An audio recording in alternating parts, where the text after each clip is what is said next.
Long Island has a problem. Our school districts need to change the way they approach student conduct.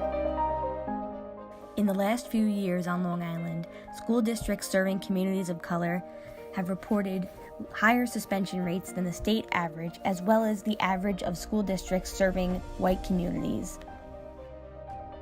When you take a closer look at schools like Hempstead, Central Islip, and Wyandanche's codes of conduct, the emphasis on negative words like disorderly, insubordinate, and disruptive highlight the issue we have of negative perception towards student misconduct and disruption of the classroom.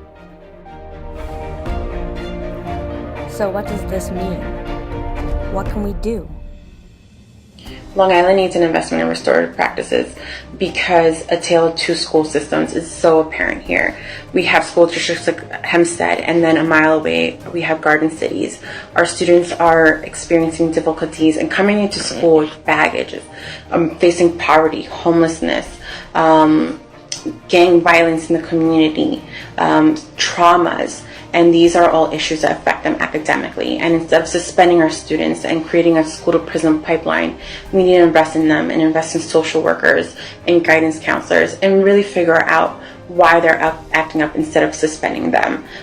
This is why we need restorative practices. And it not only benefits school districts of low-income Black and brown students, but it would benefit all school districts on Long Island.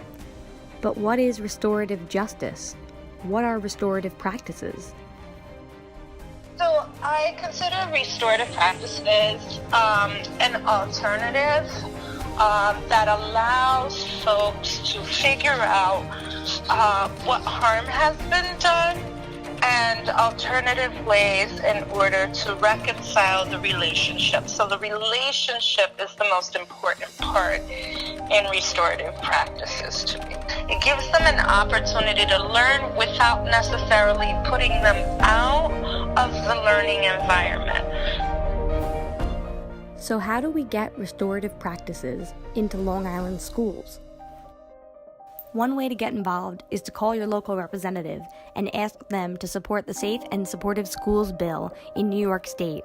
This bill will provide funding for more social workers, counselors, and education professionals instead of using that funding for more cops and school policing policies.